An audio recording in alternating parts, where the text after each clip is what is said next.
Hello friends, എല്ലാവർക്കും പുതിയ വീഡിയോയിലേക്ക് സ്വാഗതം. എല്ലാവർക്കും സുഖമല്ലേ? സുഖമെന്ന് വിചാരിക്കുന്നു. നമ്മളിന്ന് ഉണ്ടാക്കാൻ പോകുന്നത് ഉള്ളിവടയാണ്. അപ്പോൾ എങ്ങനെയാണ് ഉള്ളിവട ഉണ്ടാക്കണമെന്ന് നോക്കാം. ഞാനിവിടെ മൈദ കൊണ്ടാണ് ഉള്ളിവട ഉണ്ടാക്കുന്നത്. അതിന് വേണ്ടിയിട്ട് 1 കപ്പ് മൈദയാണ് ഞാൻ എടുത്ത് വെച്ചിട്ടുള്ളത്. അതേപോലെ 1 കപ്പ് ദോശമാവ്. ഇതിപ്പോൾ 1/2 കപ്പിൻ്റെ മെഷർമെൻ്റ് കപ്പ് കൊണ്ട് 1 കപ്പ് ദോശമാവ്. 1/4 ടീസ്പൂൺ സോഡാപ്പൊടി. 1 സവാള ഇതുപോലെ അരിഞ്ഞു വെച്ചിട്ടുണ്ട്. 2 തണ്ട് കറിവേപ്പില, 1 ഇഞ്ചി പൊടിയായി അരിഞ്ഞത്, 2 പച്ചമുളക്. ഇതൊക്കെയാണ് ഉള്ളിവട ഉണ്ടാക്കാനായിട്ട് എടുത്തു വെച്ചിട്ടുള്ളത്. ഇനി ഇതെല്ലാതും നമുക്ക് ഈ എടുത്തു വെച്ചിട്ടുള്ള പാത്രത്തിലേക്ക് ഇട്ട് കൊടുക്കാം.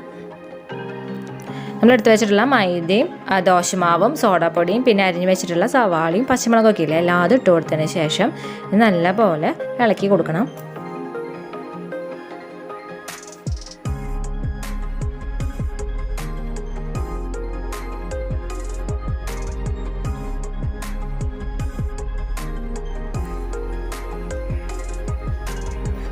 ഇനി ഇതിലേക്ക് ആവശ്യത്തിന് ഉപ്പിട്ട് കൊടുക്കാം.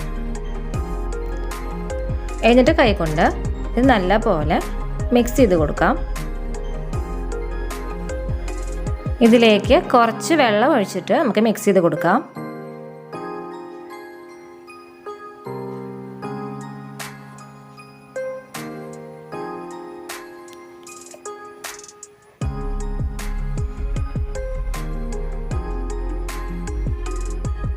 കുറച്ചും കൂടി വെള്ളം ഒഴിച്ചു കൊടുക്കുന്നുണ്ട്. എന്നിട്ട് ഇത് വീണ്ടും മിക്സ് ചെയ്ത് കൊടുക്കാം.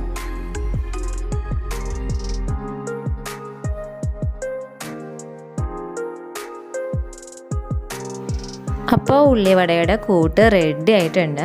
ഇനി ഇത് 2 മണിക്കൂർ നമുക്ക് റെസ്റ്റ് ചെയ്യാനായിട്ട് വെക്കാം. അതിനുശേഷം നമുക്ക് ഉള്ളിവട ഉണ്ടാക്കാനായിട്ട് നോക്കാം. അപ്പോൾ ഇത് 2 മണിക്കൂറിന് ശേഷം കാണിച്ചു തരാം കേട്ടോ.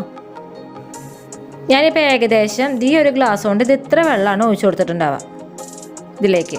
അപ്പം നിങ്ങളെടുക്കണ പൊടിയുടെ അളവ് എങ്ങനെയാണ് അതിനനുസരിച്ച് വെള്ളത്തിൻ്റെ അളവിലൊക്കെ മാറ്റം വരുത്തണം കേട്ടോ. അപ്പോൾ 2 മണിക്കൂർ കഴിഞ്ഞിട്ടുണ്ട്. ഇനി നമുക്ക് ഉള്ളിവട ഉണ്ടാക്കാനായിട്ട് നോക്കാം. ഉള്ളിവട ഉണ്ടാക്കാനായിട്ട് ഞാൻ ചീഞ്ചട്ടി അടുപ്പത്ത് വെച്ചിട്ടുണ്ട്. അതിലേക്ക് കുറച്ച് വെളിച്ചെണ്ണ ഒഴിച്ച് കൊടുത്തിട്ടുണ്ട്. വെളിച്ചെണ്ണ ചൂടായി വന്നു കഴിഞ്ഞാൽ ഉള്ളിവടയ്ക്ക് വേണ്ടിയിട്ട് നമുക്കിതിലേക്ക് ഇട്ട് കൊടുക്കാം കേട്ടോ. അപ്പോൾ വെളിച്ചെണ്ണ ചൂടായി വന്നിട്ടുണ്ട്.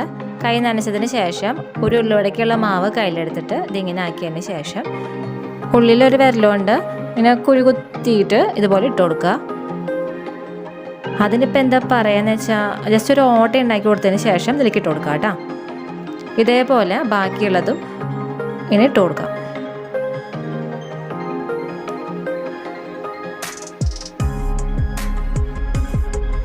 ഉള്ളിവടയുടെ ഒരു സൈഡ് ആയിട്ടുണ്ട്.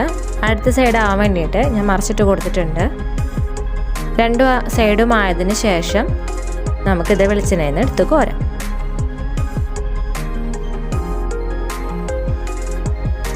ബാക്കിയുള്ള ഉള്ളിവടയും ഇതേപോലെ ഉണ്ടാക്കാനായിട്ട് നോക്കാം. ഈ ഉള്ളിവടയും ആയിട്ടുണ്ട്. ഞാൻ ഇത് വെളിച്ചെണ്ണയിൽ നിന്ന് കോരി എടുക്കുകയാണ്.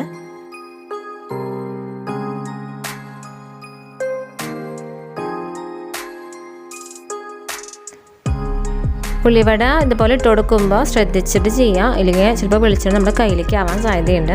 അപ്പം അതൊന്ന് ശ്രദ്ധിച്ചോളൂ കേട്ടോ.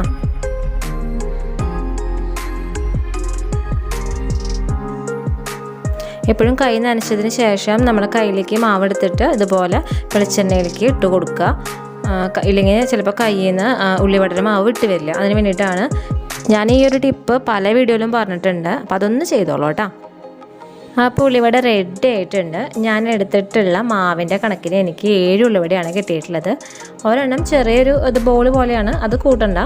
അങ്ങനെ 7 ഉള്ളിവടയാണ് എനിക്ക് ടോട്ടൽ കിട്ടിയിട്ടുള്ളത്. അത്യാവശ്യം വലിപ്പമുള്ള ഉള്ളിവട തന്നെയാണ് കേട്ടോ കിട്ടിയിട്ടുള്ളത്. ഇതിപ്പോൾ നല്ല സോഫ്റ്റ് ഉള്ളിവടയാണ്. അതുപോലെ തന്നെ കഴിക്കാൻ നല്ല ടേസ്റ്റുള്ള ഉള്ളിവടയാണ് കേട്ടോ. നമ്മളിപ്പോൾ കടലമാവ് വെച്ചിട്ടുണ്ടാക്കുന്ന ഉള്ളിവട വേറൊരു ടേസ്റ്റാണ്. ഇതുപോലെ മൈദ വെച്ചിട്ടുണ്ട് ഉള്ളിവട വേറൊരു ടേസ്റ്റാണ്. രണ്ടും വേറെ വേറെ ടേസ്റ്റാണ്. അതുപോലെ പെട്ടെന്ന് ഉണ്ടാക്കാൻ പറ്റിയ റെസിപ്പിയാണ്. 4 മണിക്ക് ചായക്ക് പുളിവട ഉണ്ടാക്കണമെന്നുണ്ടെങ്കിൽ ഉച്ചയ്ക്ക് ഇത് കുഴച്ച് വെച്ചാൽ മതി കേട്ടോ. അപ്പോൾ എല്ലാവരും ഇത് ട്രൈ ചെയ്യണം. ഞാനിപ്പോൾ ഞങ്ങൾക്ക് വേണ്ടിയിട്ട് ഇതൊന്ന് പൊട്ടിച്ച് കാണിച്ചു തരാം. കണ്ടില്ലേ, നല്ല സോഫ്റ്റ് ഉള്ളിവടയാണ്. അതുപോലെ തന്നെ കഴിക്കാൻ നല്ല ടേസ്റ്റുള്ള ഉള്ളിവടയാണ്. അപ്പോൾ ഇനി ഉള്ളിവട ഉണ്ടാക്കുമ്പോൾ ഇതുപോലെ ഒന്ന് ഉണ്ടാക്കി നോക്കി നോക്കണം. എന്നിട്ട് ഉള്ളിവട ഉണ്ടാക്കിയിട്ട് ഇഷ്ടപ്പെട്ടെങ്കിൽ എനിക്ക് ഫീഡ്ബാക്ക് കമൻറ്റ് ചെയ്യാൻ മറക്കരുത്. അപ്പോൾ എല്ലാവർക്കും ഈ വീഡിയോ ഇഷ്ടമായെങ്കിൽ ലൈക്ക് ചെയ്യുക, ഷെയർ ചെയ്യുക, കമൻറ്റ് ചെയ്യുക, സബ്സ്ക്രൈബ് ചെയ്യുക. പുതിയൊരു വീഡിയോ വരുന്നവരെ നന്ദി, നമസ്കാരം.